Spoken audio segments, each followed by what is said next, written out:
What's up, YouTube? Welcome back to building better setups for Blood on the Clocktower.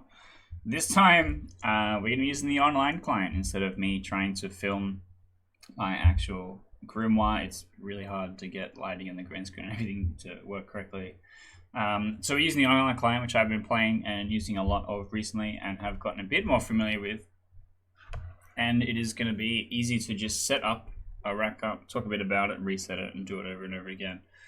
So we're currently sitting at 9 players. So I might start with a 9 players game.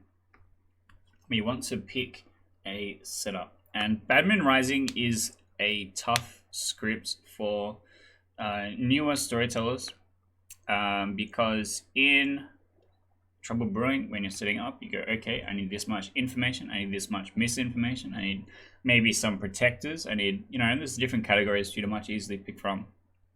Badman Rising has the Chambermaid as like the only I just get info and do no other thing character. And then everything else is deaths and protectors, and balancing that can be really tough. So let's start out with a demon. So 9 player count. A lot of times, and the way that I do Sex of Violets is I'll pick a demon that suits the player count and also the goal of the rack up that I'm trying to do. For this one, because we have 9 players, we know we're going to be having a lunatic, which means that we want to be able to pick a demon that we could potentially convince the lunatic that they are the demon. The goal of playing the lunatic is to try and convince the player that they are actually the real demon. What I have done previously is told the especially on the online client, because you can just have a conversation with people that I told the demon that this person is their lunatic, and also that lunatic is seeing you as a minion.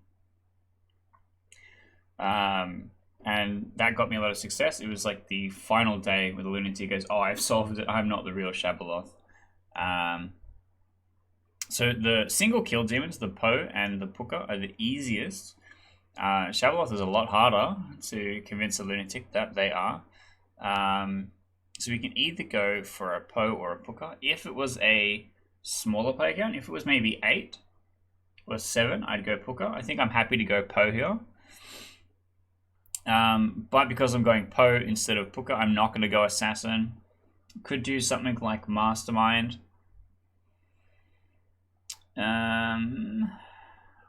Or DA. I think I would go to DA if I was at 10 players. I think Mastermind is going to be the better choice. If we were at 8, we could have done Godfather to +1 outsider. But, and I really like Moonchild. So let's go Moonchild as the other one. I think Goon here is going to be really rough. If the Poe charges and then like picks their 3 and picks the Goon, it's going to be really awkward.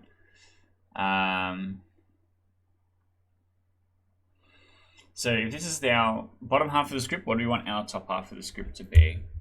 So we've got to pick 5 townsfolk.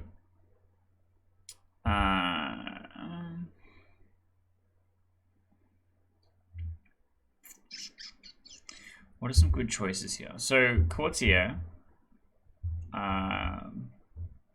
like what do we think? Courtier is really good if there's a devil's advocate. If an execution is prevented and you call out DA as the Courtier, you can feel slightly more confident that you'll hit a target, because it's really tough to figure out which demon is in play. It can be tough to get a correct Courtier target. You could also just Courtier Mastermind. Just like generally, if you're confident the demon was executed. I don't think I want to play Professor here. I think I like the minstrel.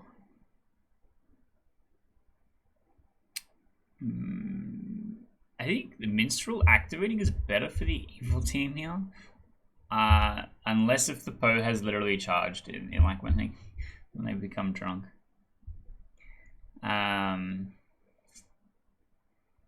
Which is tough.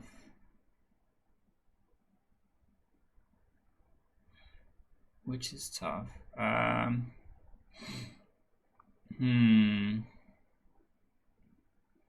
really like the Tea Lady. I think the Tea Lady is just generally... it feels like it's in every setup. The Tea Lady is a fun character on this script. Like gossip is interesting because people are always going to gossip no matter what, and you as a storyteller need to be able to hear him. And if this gossip's not in play, you're just like, yeah, got you. Yeah, I heard that. Yeah. Oh, all these gossips, writing them down. Just a little bit of a mental load off of you. Yeah, it'll obviously be convincing that that's being heard, but I think the Gambler's good. A Gambler Tea Lady feels like it's always an auto include in just like every Bad Moon Rising game. Innkeeper could be good here. Innkeeper could be good here because not only will it like be helpful protecting town, but it'll also be helpful disrupting the evil team potentially. So I think that's a good include. I think I like the chambermaid here. I think if I put grandmother in, what am I grandmothering? I don't think I want grandmother here. I think I actually prefer courtier. So one of the main things that I consider when it comes to building a BMR setup is how long is the game going to go based on what I've put in. So Mastermind says you get +1 whole day of gameplay, which could tack on really early, but it could tack on really late also, which is worth being mindful of. Whereas Assassin instead speeds up the game. It's 1 extra kill. Game goes slightly faster. Godfather can do the same thing. And then if you think of building a setup as every character is either a faster or slower character, and then your goal is to balance it so the game runs for an hour, then you go, okay, if I put in this protector and then I put in, you know, because the Innkeeper can potentially protect 2 people. The Courtier can give us 3 nights of nothing happening. So this could potentially be a very slow game. But conversely, we have the Gambler, we have the Moonchild, which get extra deaths. Is that enough? I don't think so. So yeah, Courtier adds game time, Professor adds game time, Minstrel adds game time, Tea Lady adds game time, Pacifist adds game time, Fool adds game time. Gossip removes game time, Gambler removes game time, Innkeeper adds game time, Exorcist adds game time, Chambermaid removes game time because it helps you find the demon and kill them. Sailor adds game time. Grandmother removes game time because the extra kill. Right? And currently, of the things that I've picked, I have just adds game time. So Poe's kind of on parity. It really only gets 1 extra kill in a game.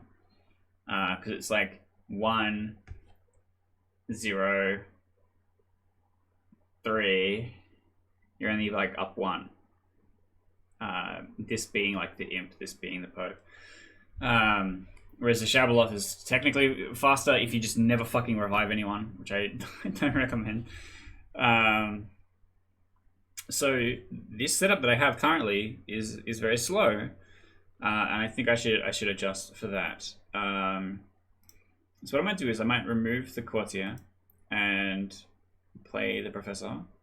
Professor still adds game time, but the Professor adds less game time than the Courtier does. I'm fine with this.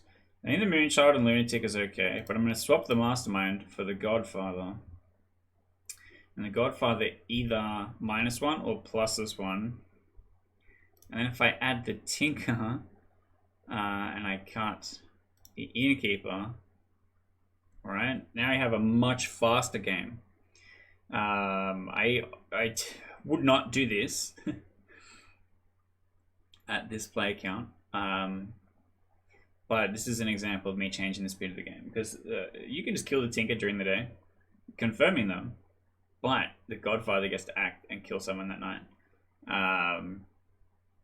which can make the game really fast. Like if you know you have 45 minutes and you have a game to get done in 45 minutes, just put in lots of killers, lots of info, maybe one protector, and then see how it goes. So I don't want to do the Godfather. Devil's Advocate adds game time. I think Assassin is a better fit. Here because Assassin can crack the Tea Lady. Because if the Tea Lady is holding strong with 2 good allies, it can be really good. Also, Tea Lady next to Lunatic can be fun. Because the Lunatic thinks that they are the evil demon, and then the Tea Lady protects them. And then the Lunatic goes, oh, I must have a DA or something. And then an assassin kill happens at night. Like, it starts to help you build a cool narrative that you are the demon, rather than like the actual interactions with the Lunatic, either with the evil team or the bluffs or like whatever. Like, there's just, the goal is to convince the Lunatic that they are in fact the Lunatic. And so I think this is fine. Let's add 1 townsfolk. And that townsfolk can be the Gossip. So this is our setup, right? So the Lunatic thinks that they are the Poe. I don't have an is the Poe thing. Anyway. Lunatic thinks that they're the Poe. The Tea Lady is neighboring the demon. And the Gambler. This is really bad for the Tea Lady. The Gambler is neighboring the Assassin. So if it's relatively common to just kind of talk to your neighbors and stuff like that on the first kind of day, or we have like the private text chat. So potentially the Gambler could get a claim and then gamble on the Assassin's bluff, immediately dying. And if that happens, I think the Assassin probably fire off sooner rather than later. We have the Gossip, where if the Gossip gets one hit, they tend to stop and just go false forever, especially in a smaller game like this. The Chambermaid will be really good here, because we've got like a good mix of wakes and does not wake. Especially because these are conditional ones. Like, if you pick the Professor after they've chosen to use their thing, they should never wake up, and you can be confident that that's the case. So if you picked, like, if someone claims Professor to you and you think they're a Shabloth and you pick them every night, eventually they'll go, oh, I fired off, and then you pick them and they go, oh, they didn't actually wake up all of a sudden. Which could be good.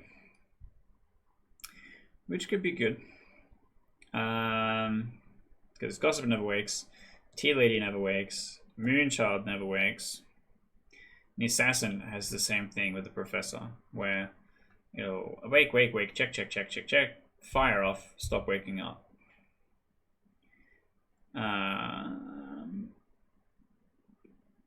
Is this maybe a little evil focused? Possibly. And that's entirely just because the Tea Lady is not neighboring 2 good players. If the Tea Lady was here, let's change this character to the Tea Lady, and let's change this character to the Chambermaid. If the Tea Lady is here, then it's a different story, right? The Professor that can't be executed, or can't die, and then the Gambler that dies, gambling the Assassin, gets brought back by the Professor, has a gigantic trust circle, right? This is 4 confirmed not evil players, basically. And then the Moonchild could potentially get themselves executed and pick into the Tea Lady neighbors as well. Which could be good, unless the Tea Lady dies at night. But I think this is fine. I would ship this entirely based on whether or not, like, the Tea Lady lands in a helpful place or an unhelpful place will be whether or not it is good or evil sided, I would say. The other thing is, I think aiming for an hour with 9 players, this setup should get there. I think that's if not maybe a little faster, because there isn't that much to slow the game down, and the evil team is just speeding the game up realistically. I could see here a push charge on the first night they activate, and then hitting a 3 after that. Coordinating with the assassin to get like a 4 or something. Could be good. Or you could like fake shab. If you charged, hit 3, and you go, oh, the assassin activated, and then the next night you hit 1 and the assassin activates.